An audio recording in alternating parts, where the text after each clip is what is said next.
शांति काकी और पड़ोसन की सत्य घटना। अरे दामिनी, यह क्या? तुम घर के कपड़े ही पहनकर कीर्तन में आ गई। तुम्हें पता है ना, शादी वाला घर है, कितनी सहल पहल है। सब लोग कितने महंगे महंगे कपड़े पहनकर घूम रहे हैं और तुम साधारण कपड़े पहनकर यहाँ आ गई।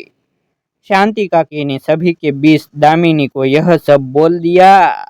मैं एक तरफ खड़ा सब सुन रहा था। शांति काकी की उम्र 60 के करीब होने वाली थी, परंतु सजने संवरने का बहुत शौक था उन्हें।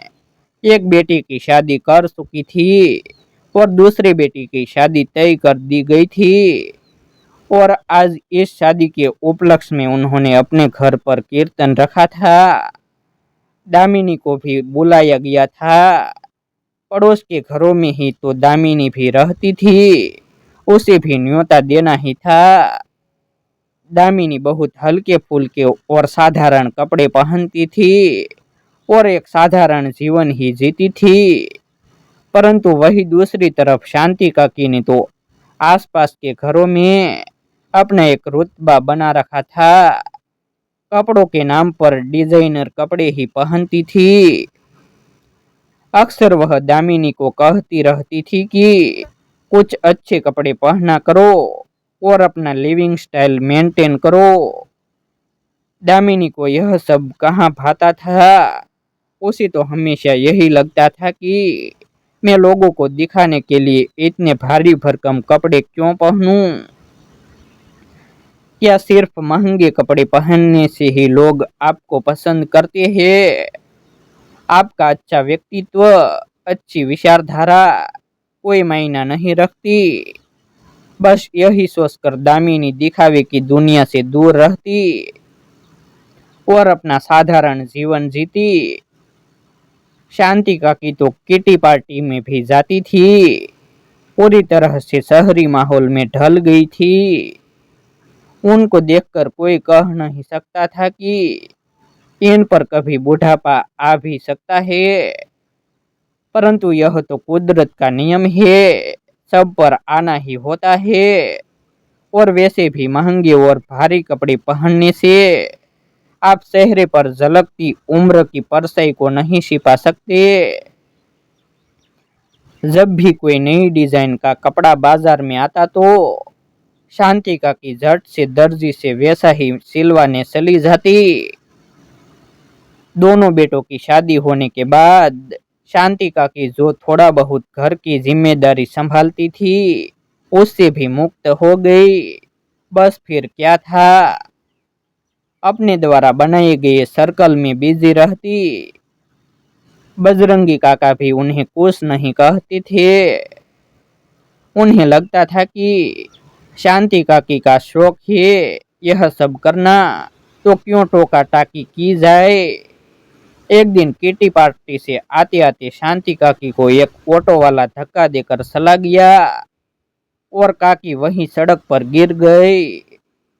जब उन्हें अस्पताल पहुंचाया गया तो पता चला कि उनकी दाहिनी बाजू में फ्रैक्चर है। बजरंगी काका को टेलीफोन किया गया तो वह भी अस्पताल पहुंच गए। शांति काकी की बाजू पर प्लास्टर लगा, फिर काका उन्हें लेकर घर आ गए। बाजू में काफी दर्द भी हो रहा था। दोनों बहुओं ने जब देखा कि काकी की बाजू पर प्लास्टर लग गया है, तो दोनों आपस में बातें करने लगी कि इस बुढ़िया को पता नहीं इतनी क्या पड़ी रहती है, इतना सज सवर के निकल जाती है रोज किसी न किसी पार्टी में। जैसे तैसे हम पूरा घर संभाल रही थी, अब इसको भी संभालना पड़ेगा। शांति काकी की दाहिनी बाजू पर प्लास्टर होने की वजह से उन्हें ज्यादा दिक्कत आ रही थी। धीरे धीरे आस पड़ोस में भी यह खबर पहुंच गई कि शांति काकी का एक्सीडेंट हो गया। दामिनी भी उनका पता पूछने आई, मगर जिन किटी पार्टियों में शांति काकी जाया करती थी, वहां के लोगों ने बस टेलीफोन करके पता ले लिया और सोशल मीडिया पर गेट वेल सून लिख दिया। अब शांति काकी की सजावट की दुनिया तो इतना ही साथ देती, इससे ज्यादा क्या उम्मीद की जा सकती थी। पड़ोस के लोग दिन में 2-3 बार चक्कर लगा जाते। दामिनी तो कुछ देर शांति काकी के पास रुकती, कभी कभी तो उन्हें खाना खिलाकर ही जाती। शांति काकी अपने हाथ से खाना भी नहीं खा पाती थी। 2 महीने बाद शांति काकी का प्लास्टर खुल गया।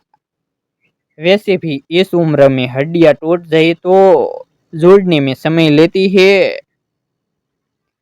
जब शांति काकी का प्लास्टर खुल गया तो उन्होंने दामिनी को अपने पास बैठा कर कहा कि इस एक्सीडेंट से मुझे एक बात तो समझ में आ गई, मुसीबत के समय में दिखावे की दुनिया काम नहीं आती। कुछ लोगों का अच्छा व्यक्तित्व ही हमें सहारा दे सकता है। जिन लोगों के साथ बैठकर मैं हंसती खेलती और होटल में खाना खाती थी, वह लोग मेरे साथ कभी अपनी भावनाएं नहीं जोड़ पाए। बस सिर्फ उस पलों को अच्छे से बिताने के लिए इकट्ठे होते थे। इन सब के चक्कर में मैंने अपनी बहुओं के साथ कभी समय नहीं बिताया। मैं तो अपने ही घर में होटल की तरह रहने लगी थी। कितना समय मैंने इस दुनिया में दिखावा करते करते बर्बाद कर दिया। दामिनी ने शांति काकी को हौसला दिया और कहा कि काकी, समाज में उठना बैठना बुरी बात नहीं है, परंतु हर समय खुद को बड़ा दिखाने के चक्कर में हम भावनाओं से दूर हो जाते हैं, जिसका प्रभाव हमारे रिश्तों पर पड़ता है। यदि हम महंगे कपड़े देखकर और बड़ा रुतबा देखकर चुनाव करेंगे कि हमें किससे बात करनी है और किससे नहीं, तो यह सही नहीं है, क्योंकि समय एक जैसा नहीं रहता। इंसान ही इंसान के काम आता है और यह जरूरी नहीं कि महंगे कपड़े पहनने वाले आपके साथ उन पलों में भी खड़े हो जब आप किसी मुसीबत से जूझ रहे हो। वैसे भी इंसान के अच्छे कर्म ज्यादा मायने रखते हैं। मैं तो इसी बात पर विश्वास रखती हूँ। ऐसे ही नए नए प्रेरणादायक वीडियो देखने के लिए हमारी यूट्यूब चैनल सब्सक्राइब करें और वीडियो को लाइक करें। फिर मिलते हैं एक नई स्टोरी के साथ।